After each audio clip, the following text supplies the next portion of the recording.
Here we go.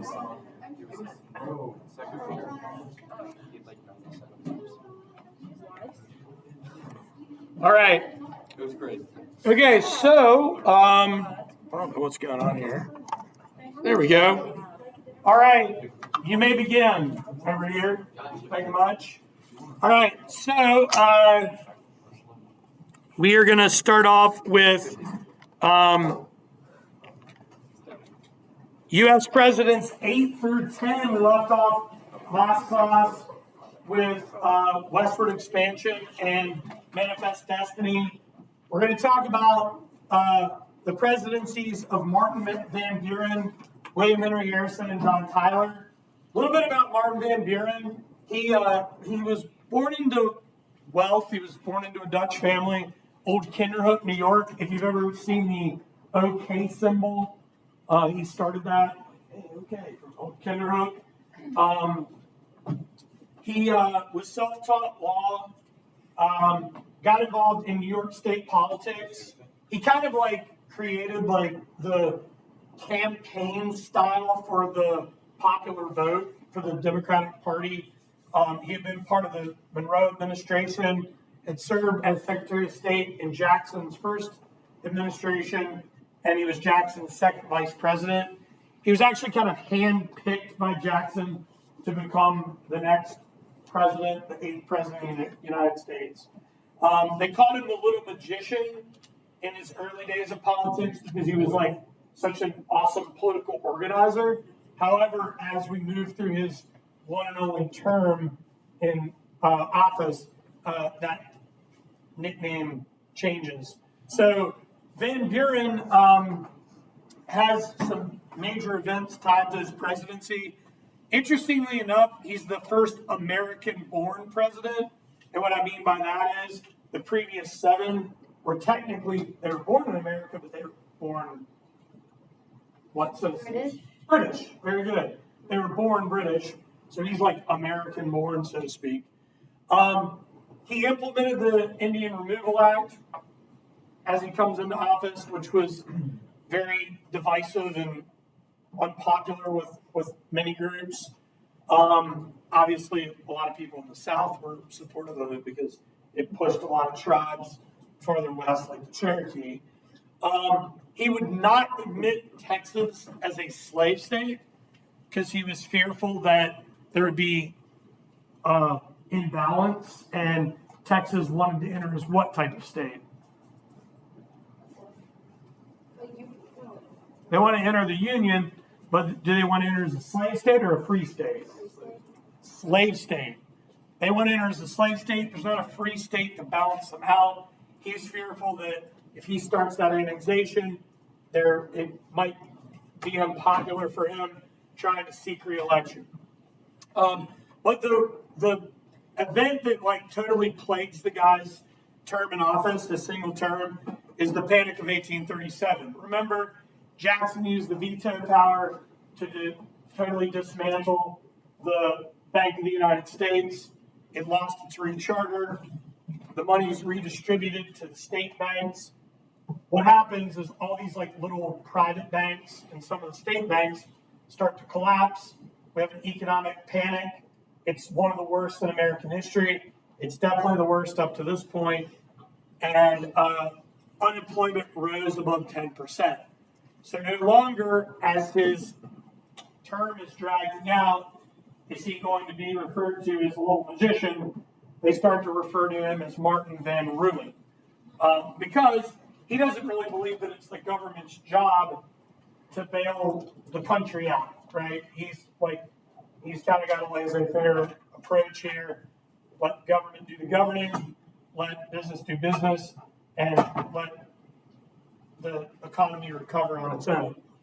So Van Buren will lose his bid for re-election in 1840 to William Henry Harrison. This is our first Whig candidate. It's actually pretty interesting because there wasn't a major difference in their policy, so to speak, other than the fact the Whigs wanted to reestablish the national banking system. They also wanted to get infrastructure going to interconnect the states because America's growing as an industrial power at this time. But they ran Harrison.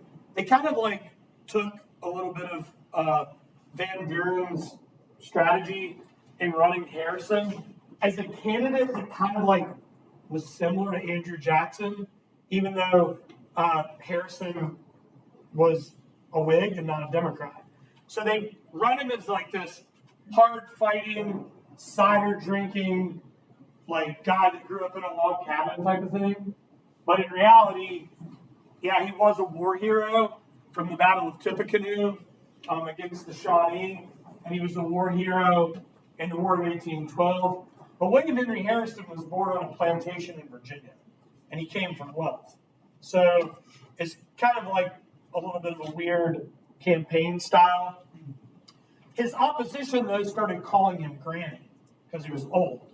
So they ran on this campaign slogan of Tippecanoe and Tyler too.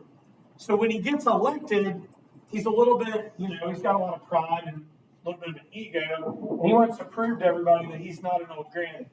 So during his inauguration, he gives like a 2.5-hour speech in the rain, catches a cold, it turns into pneumonia, and he dies a month later. So absolutely nothing gets accomplished. He becomes the first president to die in office.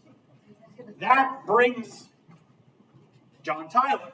This is the first president to become president as a sitting vice president. He's never elected.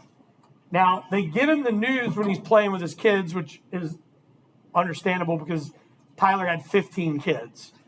He actually has a grandson that is still alive in his 90s right now. The guy was president in 1841. All right? So he had 15 kids with 2 wives. His first wife passed away, 8 with one, 7 with the other. So Tyler, like the Whig party's amped up. They're like, yes, this is great. We have our agenda. We want to get the bank back. We want to do all these things. John Tyler is going to be our rubber stamp. Not so much. His entire cabinet resigns with the exception of one guy, Secretary of State Daniel Webster. His presidential executive branch is basically like him and his Secretary of State. And that's pretty much it. So Tyler comes into office. The Whig Party is absolutely infuriated by this guy who's blocking any and everything they want to get done. The one thing that Tyler does manage to do, and it's actually less him and more his Secretary of State, if I take you guys over the map, the formal border between Canada and Maine didn't really exist yet. And there's a group of lumberjacks fighting over timber rights on the border. And this becomes known as the Aroostook War. Sometimes it's known as the Pork and Bean War, where these lumberjacks were battling each other for control of land. And it almost caused a larger war between the U.S. and England. But remember, we had just fought the War of 1812. We're not wanting to keep that going. So cooler heads prevail, and America and Britain draw up the formal border between the U.S. and Canada all the way from Maine to Minnesota. So that is kind of the only accomplishment. He also starts the process of bringing Texas in as a state, but it never finishes during his single term because before his presidency is up, the Whig Party totally expels him. He is legit a guy without a party, all right?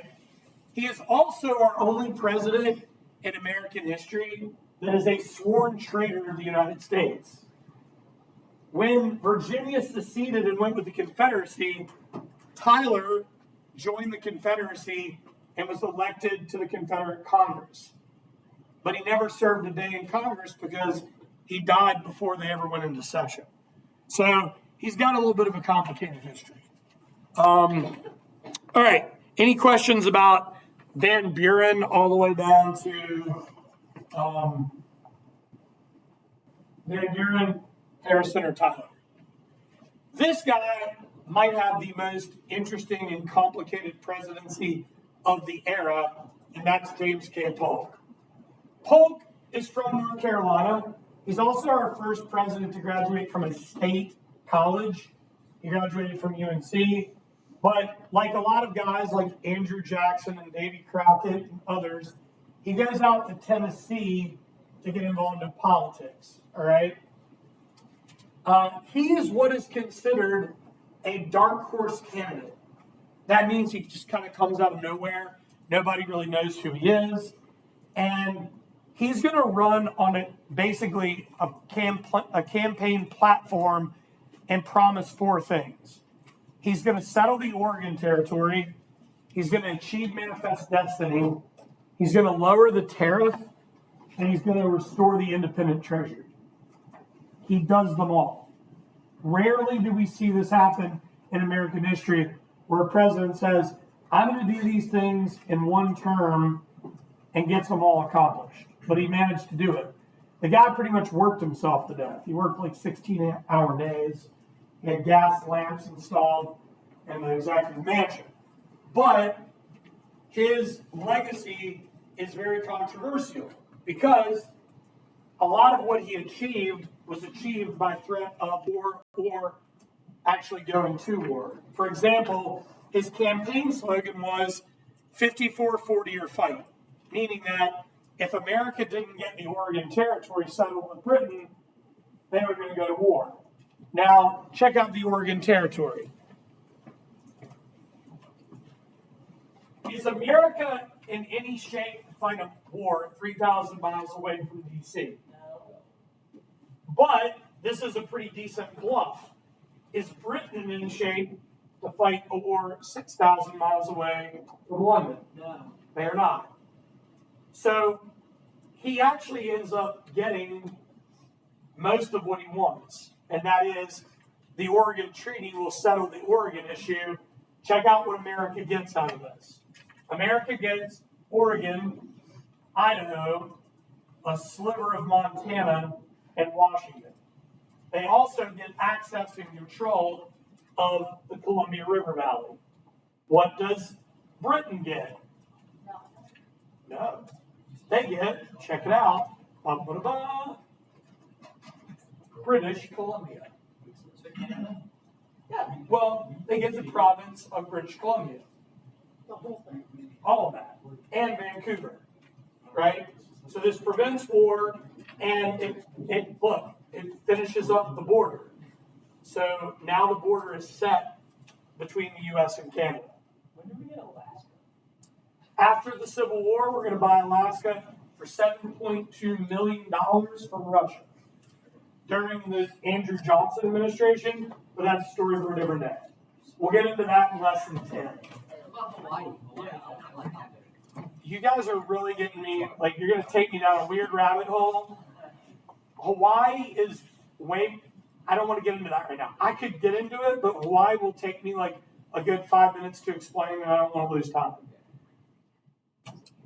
It starts with missionaries, it continues with sugar growers, and then it's a military coup d'etat. That's all I'm going to say for now. All right? I'm going to teach about Hawaii in lesson 12. That's my imperialism lesson. All right. So, Polk, the next big thing, he wants to buy California. He sends a diplomatic envoy down to Mexico, led by a guy named John Slidell. But Mexico's not interested. California's not for sale. So Polk wants to achieve manifest destiny. So the only way to do that, start a fight. Break the Monroe Doctrine. And that's what happens here. A military force is sent down into that disputed territory. A small skirmish. Remember what a skirmish is? It's a small what? Battle or fight begins. News comes back to Washington. Mexico has invaded the United States. News goes to Mexico City. America has invaded Mexico. Do you think all Americans wanted to go to war with Mexico? Absolutely not. This is a divisive issue, just like what we saw with the War of 1812. In fact, Abraham Lincoln young congressman from Illinois who was a Whig. His first political nickname was Spotty Lincoln because he wanted to know where the actual spot was where that war started. All right? So this is going to be a very divisive issue and a divisive war. But in the end, America wins, Manifest Destiny is achieved, and Polk manages to do all that he says and more, because he also is going to finish up the annexation of Texas that was started by John Tyler. Somebody, I believe it was you last week, said, what about California Gold Rush? Did you bring that up? Good. As Polk is heading out of office and America's trying to figure out what they're going to do with California, that's when the gold rush happens. Sutter's Mill, California, near Sacramento on the American River, gold is discovered. But far more people made money actually supplying would-be miners than actually made off the gold rush itself. Like one really famous grocer turned general store guy, turned railroad investor, turned college benefactor in California, Leland Stanford University. Also, anybody wearing any Levi's in here? We got some Levi's on? No? Levi's? I only wear khakis. If you're wearing Levi's, that Levi Strauss, those guys made a fortune off of riveted jeans. And I guarantee you, if you're wearing jeans right now, there's a pretty good chance you have rivets. And that's how they started the riveted jeans for the miners. Question? What did you say that four-point plan was again? Like overall? Settle the Oregon Territory, achieve Manifest Destiny, lower the tariff, and restore the independent treasury. And he did it all. But you can understand why this is controversial, right? Not only threatened a war, it was a war that cost a lot of lives. I'm sorry, what was the very last one you said? Restore the independent treasury. But this is not a restoration of the bank, nor is it the creation of the Federal Reserve. The bank isn't reestablished until the Civil War, and the Federal Reserve is not established until the early 1900s in the Wilson administration. I'm really getting way out of my realm today, but it's okay. All right. I feel like I'm on Jeopardy today. This is fun. All right. Cool. All right. So, the Mexican War. So the Mexican War's fought for about 2 years. It's fought predominantly in Mexico, though there are battles that will occur in Texas, New Mexico, Arizona, and California.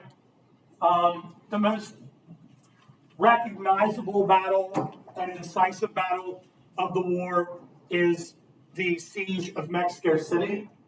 If you have any Marine Corps members in your family, the Marine Corps hymn, from the halls of Montezuma to the shores of Tripoli, the halls of Montezuma are a reference to the siege of Mexico City, the amphibious assault. So in the end, the war is settled through the Treaty of Guadalupe Hidalgo. America gains control of California, Nevada, Utah, part of Colorado, Arizona, New Mexico, and the rest of Texas. A lot of the people that fought in the Mexican War as young military leaders, this is where they end up getting their battle experience. And many of these people that got their battle experience in that war will gain high-ranking commands in the American Civil War on both sides. People like Ulysses S. Grant, Robert E. Lee, Stonewall Jackson, not Stonewall yet, but later, George Meade, George Pickett. See where I'm going with this? All right. A lot of them were also West Point graduates. But there's also a protest movement against this war that's widespread. A very famous transcendentalist will protest against this war and write a very important piece of American literature Has anyone ever heard of a guy by the name of Henry David Thoreau? He wrote on civil disobedience. It was in reflection to his refusal to pay taxes out of protest to the Mexican War. All right? But once this war comes to a conclusion, manifest destiny is achieved, but there's a huge question mark in the West. Will there or will there not be slavery in the West? There is a guy by the name of David Wilmot, after the Treaty of Guadalupe Hidalgo settles the war. David Wilmot, congressman from Pennsylvania, is going to propose what is called the Wilmot Proviso. The Wilmot Proviso said, or at least proposed, an amendment that said no slavery would exist in any of the new territory. This passed the House twice, but it was blocked by the Senate twice. So the issue of slavery is going to carry us forward. Also, the issue of what to do with California is going to carry us forward.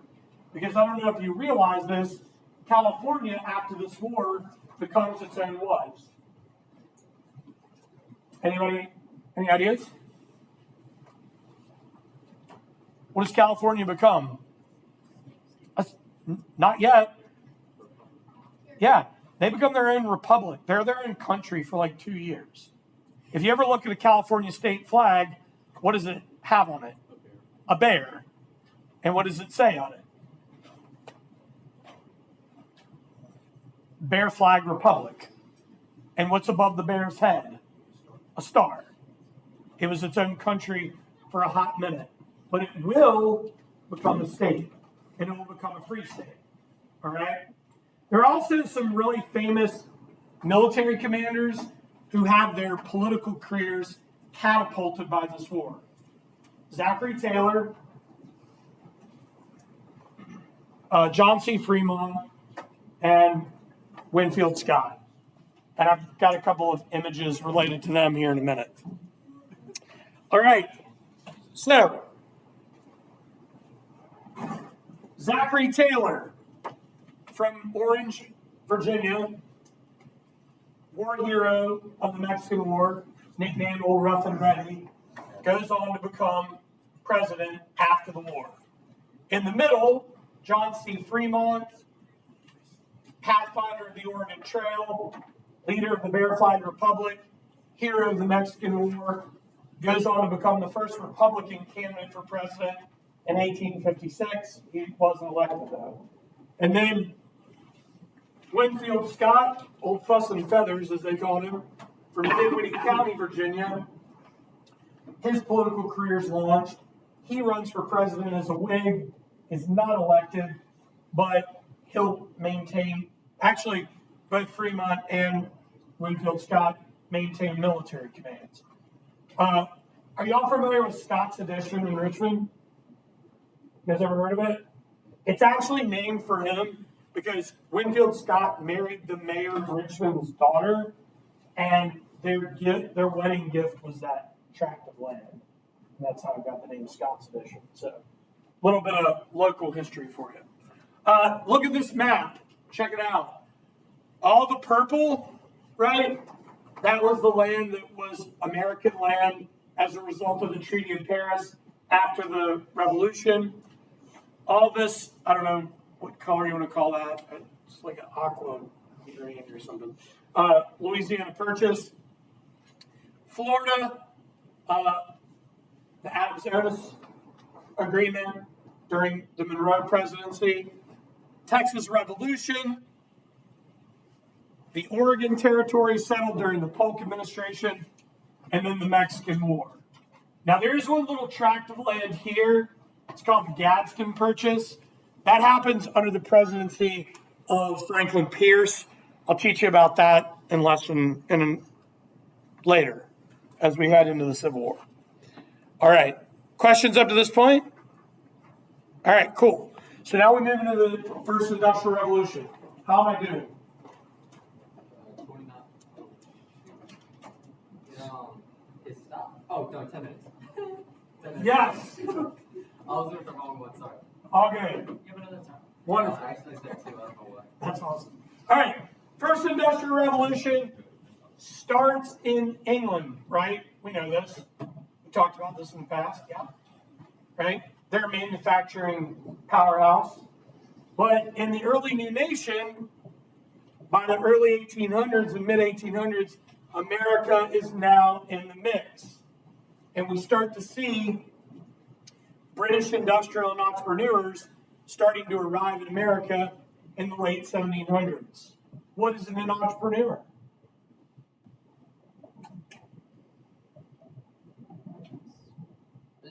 Yeah, somebody that is in business. Do I have any future entrepreneurs in the house? Hey, I love it. Has anybody been an entrepreneur in their day? Sold things on the side? Yeah. What have you made? I went to an entrepreneurship a really long time ago. That's cool. Like makeup or something. Like Chanel. I love that. That's cool. All right. So, the U.S. was destined to become an industrial giant due to vast amounts of resources, rivers, and ports. This led to what is called a market revolution. What do I mean by a market revolution? Like, you live in a market revolution, yeah? Is there anything anyone out there wants or needs right now that you need to buy right now? Or anything you want to buy right now? What do you want? What do you need? Chipotle. Okay? If I gave you a $20 bill and I was like, here you go, deal with your Chipotle, how fast can you have that Chipotle here? 20 minutes. That is a market revolution. Put in the order, and it's, some poor DoorDasher's like, yeah, what's up? Let me get my food. You left last hour. All right, so that's a market revolution. Why is this an era of a market revolution in America? What can America now do for itself that it couldn't do in the colonial period? Supply their stuff, like their food, Well, more than food. their own clothes. Very good. They can manufacture their own goods. They're not dependent upon foreign nations. Very good. So this is a market revolution in the U.S. In America, land was cheap, lots of money for investment, raw materials were plentiful, lots of timber. As a result, investors flocked to America. Britain's long-established factory system was now in competition with these infant U.S. markets. Why do American businesses love tariffs? Why did they love tariffs then? It protects them from foreign what? Not necessarily foreign. If we put a tariff on British trade or competition. Very good. All right. So the British kept textile industry secrets as a monopoly. They forbade travel of craftsmen and the exportation of machines. However, in the late 1700s, a guy by the name of Samuel Slater from England is going to become the father of the American factory system because he smuggles blueprints into America. British craftsmen managed to get out and spread their secrets. So it's very much a battle. So American mechanization, Samuel Slater up there on the top right. He's originally from Belper, England, which is outside of Nottingham. Considered the father of the American factory system.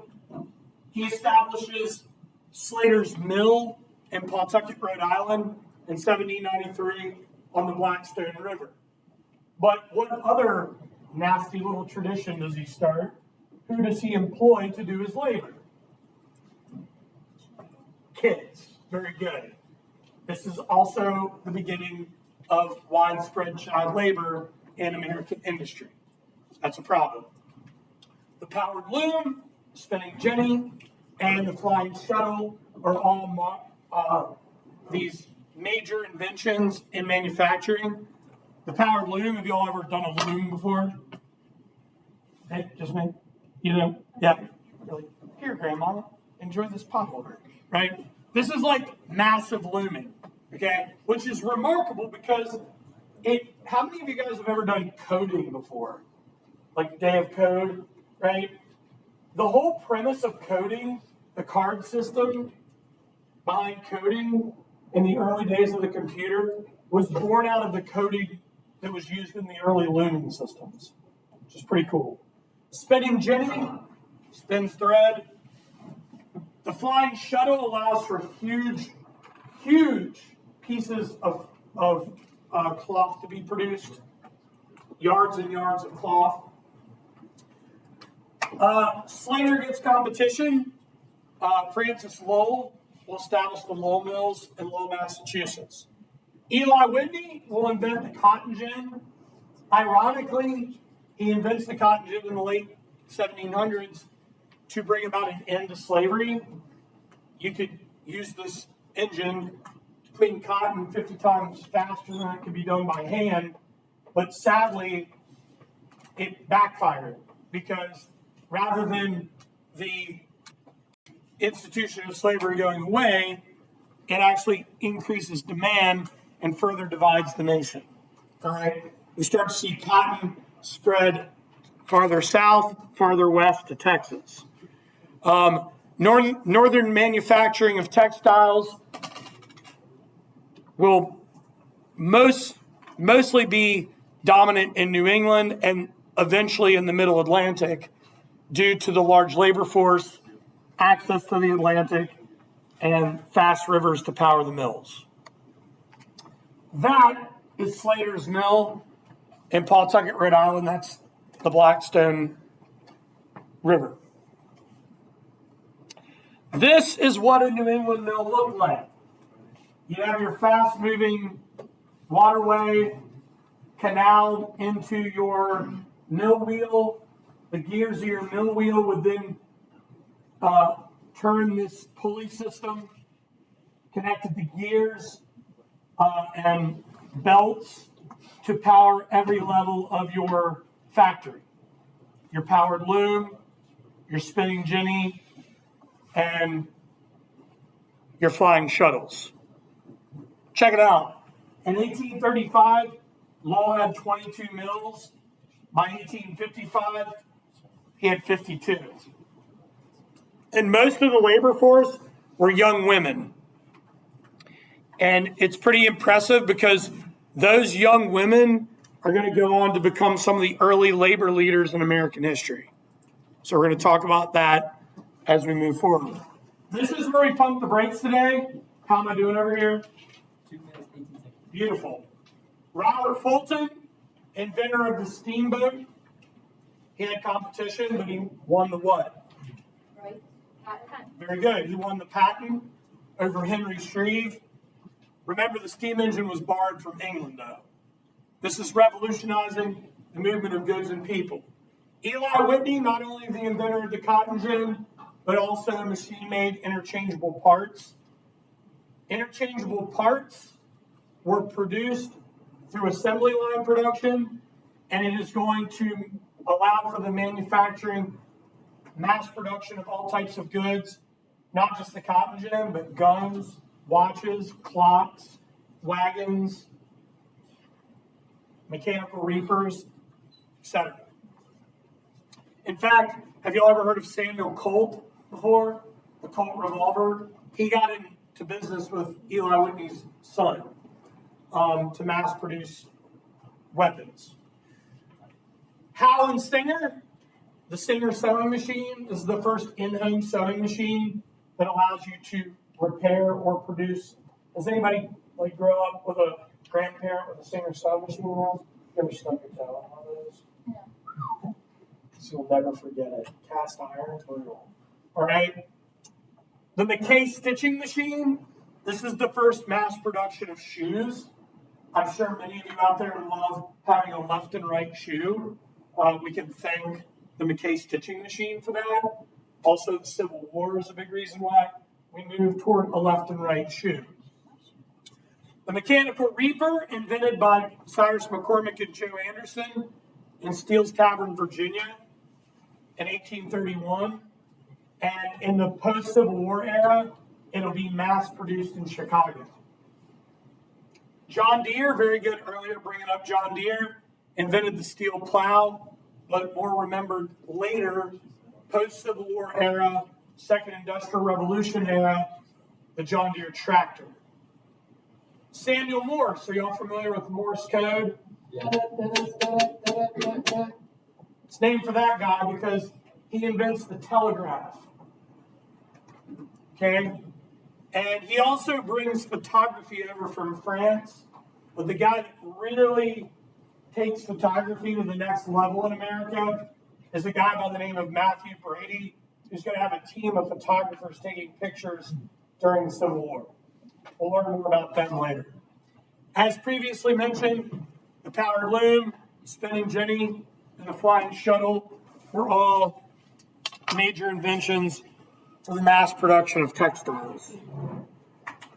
And that is the mechanical reaper, invented by Cyrus McCormick in Virginia, mass produced in Chicago. Yeah. Is McCormick receiving that? Later that'll come about, but they're mainly manufacturing